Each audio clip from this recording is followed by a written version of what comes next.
18 साल की उम्र इतनी भी कम नहीं होती जितना लोग समझते हैं। कम से कम मेरे लिए तो ये उम्र बहुत ही ज्यादा थी, क्योंकि मैंने 18 सालों में 36 सालों जितना सफर तय कर लिया था। मेरी माँ और मेरा बाप, जब मैं उन दोनों को रात के किसी पहर देखती तो अपने आप पर काबू रखना मेरे लिए मुश्किल हो जाता। बार बार वजूद पसीने में शराबूर हो जाता। मेरे अंदर एक आग सी जल उठती और फिर बाकी की रात गुजारना मेरे लिए एक इम्तिहान जैसा होता। शायद यही वजह थी कि 18 साल की उम्र में मेरा जहन पूरी तरह बर्बाद हो चुका था। मुझे हर वो ख्याल आता जो मुझ जैसी जवान लड़की को नहीं आना चाहिए। हमारा एक कमरे का घर था जिसमें मेरे माँ बाप और मेरी छोटी बहन हम सब रहते थे।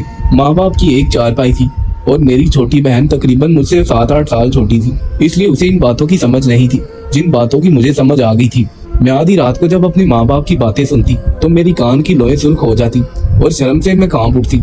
मेरे बाप बहुत खुली बातें किया करता था, उसके लफ्जों में बड़ी बेहयाई होती। मेरा बस यही चलता कि मैं उठकर बैठ जाऊं और अपने बाप को बताऊं कि मैं अभी जाग रही हूं। मेरे सामने तो ये सब ना करें, लेकिन मुझ में इतनी हिम्मत नहीं थी कि मैं अपने बाप के सामने इस तरह की बेबाक बातें करती। फिर मैं अपनी आंखें कस के बंद कर लेती तो कभी झरोकों से देखती, कभी कभी तो मेरे जज्बात मुझ पर इतने गालिब आते कि मेरा दिल चाहता कि मैं बस उठूं और अपने बाप को ही पकड़ लूं और कहूं कि अब बस कर दे, मेरा सबर खत्म हो गया, मैं मजीद ये सब नहीं देख पाऊंगी। लेकिन मैं बस सोच कर ही रह जाती। घर के हालात अच्छे नहीं थे, हम काफी गरीब थे और फिर इस पर हर रात इस अजियत को बर्दाश्त करना, अपनी आंखों से अपने माँ बाप को इस तरह देखना, मैं अपने अंदर ही अंदर एक अनदेखी आग में जलने लगी। मेरा दिल चाहता है कि कोई मुझे मिले जिसका हाथ पकड़ूं और उसको घर से कहीं दूर ले चलूं और अपनी हर ख्वाहिश की तकमील कर लूं, लेकिन ये भी मुमकिन नहीं था क्योंकि मेरी जिंदगी में ऐसा कोई शख्स नहीं था। फिर एक दिन मैंने फैसला किया कि मैं घर से बाहर निकलूं और अपनी किस्मत को बदलूंगी, किसी हमसफर को तलाश करूंगी और इस एक कमरे से अपनी जान छुड़ा लूंगी। मैं मजीद इस तरह तड़प कर जिंदगी नहीं गुजार सकती थी। जब यही बात मैंने अपने बाप को बताई कि मैं नौकरी करना चाहती हूँ तो मेरा अब्बा बहुत जोर से हंसा और कहने लगा, तालीम के नाम पर तेरे पल्ले कुछ भी नहीं है और तू नौकरी करेगी? यहाँ अच्छा भला इंसान जूते चटाकता फिरता है। अब्बा की ये बात मेरी अना पर लगी। मैंने गुस्से में अब्बा से कहा कि देखिएगा, 4 दिन में ही नौकरी तलाश कर लूंगी और फिर ये घर छोड़कर चली जाऊंगी। मेरी बात सुनकर अब्बा ने एक तेज नजर मुझ पर डाली और कहने लगा, ठीक है, जाओ अपना शौक पूरा कर लो, लेकिन अगले 4 दिन में नौकरी ना मिली तो दोबारा इस घर की दहलीज पार करने के बारे में सोचना भी मत। अब्बा की बात सुनकर मेरा दिल कांपा था, लेकिन फिर अगले ही दिन मैं बन सवर के नौकरी के लिए निकल पड़ी। अम्मा तो किसी खाते में आती ही नहीं थी। वो रात भर अब्बा को बर्दाश्त करने के बाद सुबह देर तक सोई रहती और फिर जब उठती तो अपना थका हारा वजूद लिए घर के कामों में लगी रहती। उसके पास तो जैसे करने को कोई बात ही नहीं थी। हर रात अब्बा को बर्दाश्त करना अपने आप में ही मुश्किल काम था। अक्सर तो अब्बा नशे में लौटता और फिर इसके बाद वो जिस तरह की हरकतें करता। अगले दिन अम्मा शर्म के मारे आधा दिन हमसे अपना मुंह छुपाए फिरती। अम्मा को अंदाजा था कि मैं अब जवान हो गई हूँ और मुझे ये सारी बातें समझ में आती हैं, इसलिए अम्मा अक्सर ही अपने मुंह पर पल्लू डाल देती या फिर मुझसे नजर ही ना मिलाती।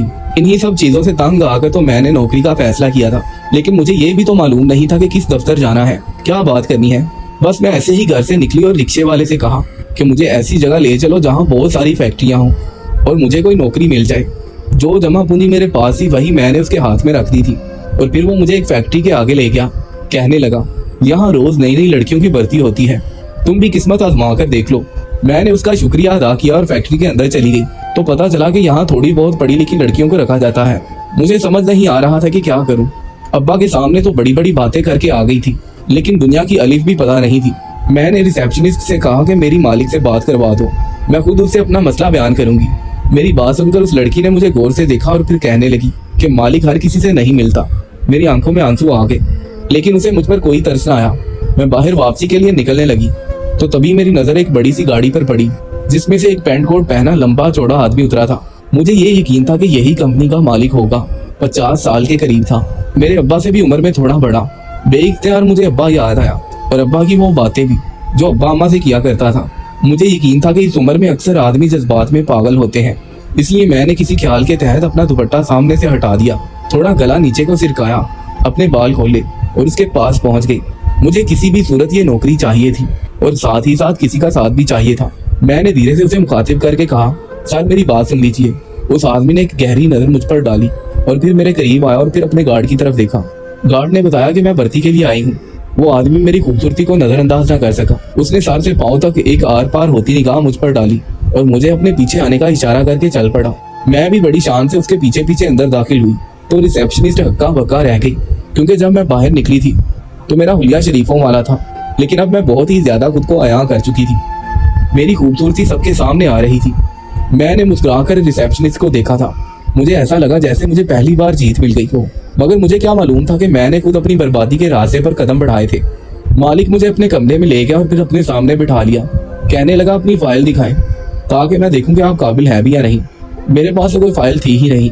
मैंने इनकार में सर हिलाया और कहा कि मैं पढ़ी लिखी नहीं हूँ, लेकिन नौकरी करना चाहती हूँ। वो कुछ देर तक मुझे खामोश नजरों से देखता रहा और फिर उठकर मेरे करीब आ गया। कहने लगा, क्या नौकरी करोगी? तुम्हें तो कोई भी नौकरी नहीं देगा। मैं कुर्सी पर बैठी थी और वो मेरे करीब टेबल पर कुछ मेरी तरफ झुककर बैठा था कि मेरा सांस रुकने लगा था। बड़ी मुश्किल से मैंने कहा कि मुझे नौकरी की जरूरत है, मेरे घर के हालात अच्छे नहीं हैं। मेरी बात सुनकर वो मुस्कुराया और कहने लगा, ठीक है, फिर मैं तुम्हें एक नौकरी देने को तैयार हूँ, लेकिन तुम्हें बहुत दिल लगाकर मेहनत से काम करना होगा। मैं हैरत से मालिक को देखने लगी। पता नहीं मुझे कौन सी नौकरी ऑफर करने वाला है। इतना तो मुझे अंदाजा था कि मुझे इतनी आसानी से कोई नौकरी नहीं मिलने वाली थी, और घर से बाहर निकलकर तो इस बात का मजीद यकीन हो गया था। इसलिए मैंने मालिक से पूछा कि आप मुझे क्या नौकरी देना चाहते हैं। मालिक ने धीरे से मेरे बालों को मेरे कांधे से पीछे किया और फिर अपनी उंगली मेरी गर्दन पर फेरते हुए कहने लगा, अगर तुम चाहो तो मैं तुम्हें अपनी फैक्ट्री रख सकता हूँ। हर वक्त मेरे साथ साथ रहना, जहाँ मैं जाऊंगा तुम्हें भी चलना होगा। मालिक का अंदाज ऐसा था कि एकदम मेरे वजूद में करंट दौड़ गया था। पहली बार कोई गैर मर्द मेरे इतने करीब आया था। मेरे जज्बात से लगने लगे थे। रात वाली अब्बा की बातें मेरे कानों में गूंज रही थी और मैं शर्म से सर झुका गई थी, लेकिन मैं नौकरी का ये मौका गंवाना नहीं चाहती थी। इसलिए मैंने मालिक से कहा कि ठीक है, मुझे ये मंजूर है। मेरी बात पर वो मुस्कुराया और कहने लगा, आज ही अपनी नौकरी शुरू कर दो, तुम्हें बदले में मेरे साथ ही रहना होगा। मैंने कुछ घबरा कर पूछा कि मेरा काम क्या होगा, तो मालिक उठकर सीधा खड़ा हो गया और कहने लगा, मेरे कोट के बटन खोलो। मैं एकदम ही हैरत से उसे देखने लगी तो उसने गौर से मुझे देखा और कहने लगा, तुम्हारी नौकरी शुरू हो चुकी है। मैंने जल्दी से उसके कोट के बटन खोले तो कहने लगा, अब ये कोट उतार कर साइड हैंगर पर लगा दो और साथ ही अपना दुपट्टा भी वहीं हैंग कर दो। मेरी फैक्ट्री हो, तुम्हें वो भी करना पड़ेगा। मैंने उसका कोट उतार कर साइड पर लगाया और साथ ही कुछ झिझकते हुए अपना दुपट्टा उतार कर भी वहीं लटका दिया। वो मुस्कुरा कर कहने लगा, बस तुम्हें मेरे साथ ऐसे ही काम करने हैं। इस अजीब सी नौकरी पर मुझे हैरत हुई थी और खुशी भी हुई थी, क्योंकि ये कोई मुश्किल काम नहीं था और उसने मुझे अच्छी खासी तनख्वाह भी ऑफर की थी। इसलिए मैं उसके कमरे में बैठ गई। कुछ देर वो दफ्तर के कामकाज करता रहा और फिर खड़ा हो गया। कहने लगा, मेरा आज का काम खत्म हो गया, मैं वापस जा रहा हूँ, तुम भी वापस चली जाओ, अब कल सुबह आना। मैंने घड़ी पर नजर डाली तो दोपहर के 1 बजे थे। इतनी जल्दी मेरी छुट्टी हो रही थी। मैं तो बड़ी खुशी खुशी खड़ी हुई, अपना हुलिया सुधारा और सीधी घर को पहुंच गई। अब्बा को नौकरी की खबर सुनाई तो अब्बा को यकीन ही नहीं आया। कहने लगे, तुम झूठ बोल रही हो। मगर जब मैंने अब्बा को बताया कि फलां फैक्ट्री में नौकरी करने लगी हूँ, तो अब्बा ने जैसे यकीन कर लिया। फिर कहने लगे कि तू जो भी कमाएगी मेरे हाथ में रख देना। अब्बा की बात सुनकर मुझे शदीद गुस्सा आया, लेकिन मैंने फिलहाल कुछ भी नहीं कहा, क्योंकि मेरे दिमाग में ये बात समा गई थी कि मुझे इस नौकरी से अपनी किस्मत बदलनी थी। मेरी नौकरी का यकीन आने के बाद अब्बा बड़ा ही खुश हो गया था। फिर वो खुद ही शाम को मिठाई भी लाया था और फिर अपने दोस्तों में चला गया। जब वो लौटा तो नशे में था और मैं अच्छी तरह जानती थी कि अब सारी रात क्या होगा। इसलिए जल्दी से चारपाई पर लेटकर मैंने अपने ऊपर चादर डाल ली थी। कुछ ही देर गुजरी थी कि अब्बा ने अम्मा को कसकर पकड़ लिया था और फिर वही बातें करना शुरू कर दी। अब्बा पूरे नशे में था और वो नशे की हालत में ही अम्मा के साथ कर रहा था। मैंने अपनी आंखें कस के बंद कर ली थी, जबकि अम्मा की हल्की हल्की आवाजें मेरे कानों में पड़ रही थी। अम्मा हमेशा की तरह अब्बा से पनाह मांग रही थी, लेकिन नशे में धुत अब्बा को अम्मा का ख्याल कब आता था। सारी रात ऐसे ही अदियत में गुजर गई थी और फिर जब अगले दिन मैं फैक्ट्री पहुंची तो कुछ ही देर बाद मालिक भी आ गया। वो भी बहुत ही उजलत में था। कहने लगा, आज हमें शहर से बाहर की तरफ जाना है, वहाँ हमारी नई फैक्ट्री तमीर हो रही है, तो मुझे भी साथ चलना होगा। मालिक की बात सुनकर मैं घबरा गई। मैं तो कभी शहर से बाहर नहीं गई थी, लेकिन खैर ये मेरी नौकरी थी, इसलिए मैं खड़ी हो गई। मैंने अपना दुपट्टा पहले ही हैंगर पर लगा दिया था और अपने हुलिये को अच्छा कर लिया था, क्योंकि मैं जानती थी कि मुझे नौकरी इस वजह से मिली है क्योंकि मैं बहुत ही हसीन थी और ऐसी हालत में तो मेरा हुस्न मजीद बढ़ जाता था। मैंने एक नजर आईने पर डाली और फिर मालिक के पीछे पीछे निकल पड़ी, लेकिन इससे पहले कि मैं बाहर निकलती, रिसेप्शनिस्ट ने मुझे आहिस्ता से आवाज देकर रोक लिया। मैं रुककर उसके करीब पहुंची तो कहने लगी, तुम्हारे भले के लिए कह रही हूँ, ये नौकरी ना करो। मुझे उस लड़की की बात पर बड़ा गुस्सा आया। खुद तो सुकून से बैठी अपनी नौकरी के मजे ले रही थी और मेरी लगी लगाई हजारों की नौकरी छुड़वाना चाह रही थी। मैंने नफरत भरी एक नजर उस पर डाली और बाहर निकल गई। मालिक मेरे इंतजार में गाड़ी में बैठे थे और फिर गाड़ी चल पड़ी। कुछ ही देर बाद हम शहर से बाहर पहुंच गए। वहाँ एक जगह बिल्डिंग तामीर हो रही थी। मालिक ने कुछ देर उसका जायजा लिया, मजदूरों से बातचीत की और फिर वापस गाड़ी में बैठ गए। कहने लगे, गर्मी बहुत है, यहाँ से करीब ही मेरा फार्म हाउस है, कुछ देर वहाँ चलते हैं, आराम करेंगे। मुझे क्या एतराज हो सकता था। मालिक के साथ मैं उनके फार्म हाउस पहुंच गई। मालिक मुझे अपने साथ बेडरूम में ले गए, कमरे का एसी चलाया और मुझे अपने साथ बिस्तर पर ही बैठने का इशारा किया। मैं कुछ फासला रखकर बैठ गई तो मालिक ने मेरा हाथ पकड़कर मुझे अपने करीब किया और कहने लगा, वीना तुम बहुत ही खूबसूरत हो, इसलिए मैंने तुम्हें नौकरी पर रखा। मालिक के इतने करीब होकर मेरे पसीने छूटने लगे। मैंने धीरे से नजरें झुकाई तो मालिक ने ऐसी बात कह दी कि मैं हक्का बक्का रह गई। मुझे मालिक से इस बात की तवक्को हरगिज भी नहीं थी। नौकरी के दूसरे दिन ही मालिक ने खुलकर मुझसे अपने जज्बात का इजहार कर दिया था। वो कहने लगे कि तुम बहुत खूबसूरत हो और मैं तुमसे शादी करना चाहता हूँ, लेकिन मेरी एक शर्त है कि इस शादी के बारे में किसी को कुछ ना बताना। तुम्हारी और मेरी उम्र में बहुत फर्क है, इसलिए लोग बातें बनाएंगे, लेकिन मुझे सच में तुमसे बहुत मोहब्बत है। मालिक की बात सुनकर मैं खुशी से खिल उठी थी, क्योंकि मैं भी तो जज्बात की आग में सुलग रही थी। मुझे भी अपने घर से फरार चाहिए था। मालिक मुझे एक अलग घर देने को भी तैयार थे। मैंने बिना सोचे समझे हामी भर ली। मालिक ने मुझे अपने सीने से लगा लिया। कहने लगे आज ही हम निकाह करेंगे। कुछ ही देर बाद उन्होंने वहीं काजी और गवाहों का इंतजाम कर लिया और फिर मुझसे निकाह कर लिया। मैंने ना अपनी माँ के बारे में सोचा ना बाप के बारे में। अगर कुछ सोचा तो सिर्फ और सिर्फ अपने मुस्तकबिल का। निकाह के बाद सब लोग वापस लौट गए तो मालिक ने कमरे का दरवाजा बंद कर लिया और फिर मेरे साथ वक्त गुजारना शुरू किया। कहने को वो 55 साल के थे, लेकिन उनमें बड़ी ही ताकत थी। कुछ ही देर बाद मालिक के आगे मैं ढेर हो गई और फिर ये सिलसिला चलता रहा। रोजाना मैं दफ्तर आती तो मालिक किसी न किसी बहाने मुझे बाहर ले जाते और फिर वहाँ मेरे साथ अपनी ख्वाहिशात पूरी करते। मुझे भी ये सब बुरा ना लगता, क्योंकि मैं मालिक की बीवी थी और हम दोनों के दरमियान एक जायज रिश्ता था। लेकिन 1 महीना भी नहीं गुजरा था, मुझे पता चला कि मैं उम्मीद से हो गई हूँ। मेरे माँ बाप को तो मेरी शादी की खबर ही नहीं थी, इसलिए मैंने सबसे पहले मालिक को ये खबर सुनाई कि मैं उनके बच्चे की माँ बनने वाली हूँ। ये सुनते ही मालिक का चेहरा खुशी से खिल उठा और फिर मालिक कहने लगे कि चलो मैं खुद ही तुम्हें डॉक्टर के पास लेकर चलता हूँ। वो मुझे अपने साथ लेकर निकले और फिर कई घंटों तक गाड़ी चलती रही। मैं परेशान हो गई। मैंने पूछा कि हम कहाँ जा रहे हैं, लेकिन मालिक ने मेरी कोई बात का जवाब न दिया। और फिर जब गाड़ी रुकी तो मेरी जान निकल गई। हम एक गाँव में थे और गाँव की एक हवेली में गाड़ी रुकी थी। मैंने हैरत से मालिक को देखा तो कहने लगे तुम मेरे बच्चे की माँ बनने वाली हो, इसलिए मैं तुम्हें अपने घर लाया हूँ। ये मेरा गाँव है, मैं यहाँ का वडेरा हूँ और शहर में मेरी कई फैक्ट्रियाँ हैं। अब तुम मेरा वारिस पैदा करने वाली हो, इसलिए तुम्हें यहीं इस हवेली में रहना होगा। मालिक की बात सुनकर मैं घबरा गई। मैंने अपने माँ बाप को कुछ नहीं बताया था और मालिक अचानक मुझे यहाँ ले आए थे। फिर जैसे ही हम हवेली के अंदर दाखिल हुए तो 3 बड़ी उम्र की औरतें मालिक को देखते ही फौरन हाथ बांधकर करीब आ गईं। वो कहने लगी कि आप आने वाले थे तो हमें इतला करते, हम आपके आने की तैयारी करते। मालिक ने उन तीनों को देखा और कहने लगे इससे मिलो, ये मेरी बीवी है बीना, ये मेरे बच्चे की माँ बनने वाली है। आज से ये इस हवेली में रहेगी। वो तीनों हैरत से मुझे देखने लगी और फिर जब मालिक ने उनका तारुफ मुझसे करवाया तो मुझे लगा मेरे सर पर आसमान गिर पड़ेगा। मालिक कहने लगे ये तीनों मेरी बीवियां हैं और तीनों ही मुझे बच्चा नहीं दे सकी, इसलिए मैंने तुमसे शादी की। अब तुम मेरा वारिस पैदा करोगी। मालिक ने मुझे यही बताया था कि मैं शादीशुदा नहीं हूँ, इसलिए मैंने उनसे शादी कर ली थी। उनकी 3 बीवियां देखकर तो मेरी जान निकल गई थी। वो तीनों गुस्से में कहने लगी कि हमारे पास खानदान से बाहर शादी का रिवाज नहीं है, फिर आप कैसे एक शहरी लड़की को रुखसत करवा कर लाए हैं। मालिक कहने लगे कि मैं कौन सा इसे हमेशा अपने साथ रखूंगा। ये बच्चा पैदा करेगी तो बच्चा तुम तीनों की गोद में आ जाएगा और फिर मैं इसे वापस शहर छोड़ दूंगा। मालिक ने मेरे सामने ही ये बात खुलकर कही और मेरे कदमों तले से जमीन निकल गई। मैंने हैरत से मालिक को देखा तो वो कहने लगे हम जमींदार हैं, हमारी शादियां जमींदारों में ही होती हैं। शहर की आवारा लड़कियां हमारी बीवियां बनने के काबिल नहीं होती। मैंने बड़ी मजबूरी में तुमसे शादी की है, क्योंकि मुझे अपने लिए वारिस चाहिए।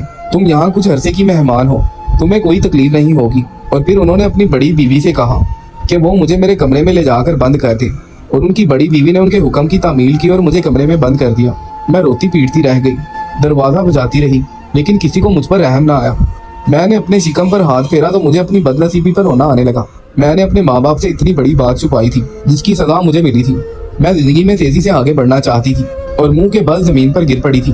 काश कि मैं ये कदम ही ना उठाती। ये सोचकर मेरी जान निकल रही थी कि जब मेरा बच्चा पैदा होगा तो उसे मुझसे छीन लिया जाएगा और मुझे कचरे की तरह फेंक दिया जाएगा। मैं अपना बच्चा कैसे इन 3 औरतों के हवाले कर सकती थी। मेरा दिल चाह रहा था कि मैं अपनी जान ले लूं, लेकिन मुझ में तो इतनी ही हिम्मत भी नहीं थी। सारी जिंदगी मैंने अपने बाप को अपनी माँ के साथ जुल्म करते देखा था। मेरा बाप हर रात मेरी माँ के सामने अपनी आज की मशूकी के किस्से सुनाता था। उसके न जाने कितनी औरतों के साथ ताल्लुकात थे। वो जो भी कमाता उन्हीं औरतों पर लुटाता था और इसी बात पर अम्मा और अब्बा के दरमियान हर रात लड़ाई होती। अम्मा जब भी अब्बा से कहती कि बेटियां जवान हो रही हैं, ये हरकतें ना करो, तो अब्बा कहते थे कि जवान हो रही हैं तो क्या करूं, अपने आप को देख कितनी बुढ़ी लग रही है, तो इससे कौन खुशी हासिल कर सकता है, बाहर की औरतें ही मुझे खुश करती हैं। ये बातें सुन सुनकर मैं बहुत ज्यादा परेशान हो जाती थी और शर्म से जमीन में गड़ जाया करती थी। जब कभी अब्बा बहुत ज्यादा नशे में होते तो अम्मा को जबरदस्ती इस्तेमाल करने की कोशिश करते। अम्मा अब्बा के दरमियान रोज रोज होने वाली इन बातों ने मुझे बहुत बागी कर दिया था। मुझे अपने घर से ही नफरत होने लगी थी। मेरा बाप जवान बेटी के होते हुए गैर औरतों में दिलचस्पी रखता था। कभी कभी तो मेरा दिल चाहता कि अब्बा का गिरबान पकड़ूं और कहूं कि अब्बा मेरे सामने ऐसी बातें ना करें। जब वो गैर औरतों के जिस्म की खूबियां बयान करते हैं तो मैं शर्म से लाल पड़ जाती। अम्मा का भी हाल कुछ ऐसा ही होता था। अम्मा को अंदाजा था कि मैं हर रात जागती हूँ, इसलिए अगले दिन अम्मा मुझसे नजर तक ना मिलाती थी। इस सब से तंग आकर ही तो मैं घर से निकली थी और चाहती थी कि मुझे सुकून की जिंदगी मिल जाए, पैसा और एक ऐसा मर्द जो मेरा ख्याल रख सके। बड़ी उम्र के आदमी से भी मैंने यही सोचकर शादी की थी कि वो मुझ जैसी जवान बीवी को हासिल करेगा तो कभी अब्बा जैसे शिकवे शिकायतें नहीं करेगा। लेकिन मुझे अंदाजा ही नहीं था कि मैंने अपने हाथों पर अपनी कब्र खोद दी थी। मुझे इस हवेली में बंद रहते रहते कई महीने गुजर गए थे। मेरी हालत हर गुजरते दिन के साथ साथ खराब होती चली गई। मैंने खाना पीना छोड़ दिया था। मेरी 3 सौतने मेरे पास आती तो मुझसे बहुत बुरा रवैया रखती, मुझे बुरा भला कहती और साफ लफ्जों में जिताती कि बच्चा पैदा होते ही मुझे वापस शहर में फेंक दिया जाएगा। लेकिन खुदा का करना ऐसा हुआ कि जब बच्चे की पैदाइश हुई तो मेरी जहनी अजियतों की वजह से मुर्दा बच्चा पैदा हुआ और डॉक्टर ने बताया कि अब मैं शायद कभी मां ना बन सकूंगी। मुर्दा बच्चे को देखकर मेरा मालिक चीख चीख कर रोने लगा था। वो कई सालों से बच्चे के लिए तरस रहा था और बच्चे की खातिर ही उसने ये गलत तरीका अपनाया था। शायद इसलिए कुदरत ने एक दफा फिर से उसे खाली गोद छोड़ दिया था। जब उसे पता चला कि अब मैं मां नहीं बन सकूंगी तो उसने मुझे वापस मेरे घर छोड़ दिया और साथ ही मुझे तलाक भी दे दी। मैं बर्बाद लौटी थी, लेकिन हाँ तो मेरे मालिक के भी कुछ नहीं आया था। मुझे देखते ही मेरी माँ मेरे गले लग गई थी, रो रो कर पूछ रही थी कि मैं इतने अरसे से कहाँ थी। मैंने शुरू से आखिर तक अम्मा को सब कुछ सच सच बता दिया। अम्मा ने शर्मिंदगी से सर झुका लिया और कहने लगी, ये सब मेरी गलती है। जब ये औरत एक गलत मर्द के साथ मजबूरन जिंदगी गुजारती है तो उसके बच्चों की इसी तरह बर्बादी होती है। अगर सही वक्त पर अपने हक में आवाज नहीं उठाती और अपने शौहर से अलहदा नहीं होती तो फिर उसके बच्चे सारी जिंदगी ऐसे ही ठोकरें खाते हैं। काश मैं सही वक्त पर तेरे बाप की हरकतों को देखते हुए अपने राह से अलग कर लेती, तू इन गलत रास्तों से बहुत दूर रहती। आज मैं दोबारा से इसी कमरे में बंद हूँ। मेरी हालत देखकर मेरा अब्बा सुधर गया। उसे पता चल गया कि उसके गलत कामों का क्या नतीजा निकला। मैंने भी अपनी गलतियों की बहुत बड़ी सजा भुगती है, लेकिन जिसने मेरे साथ बुरा किया है खुशियां उसे भी नसीब नहीं हुई।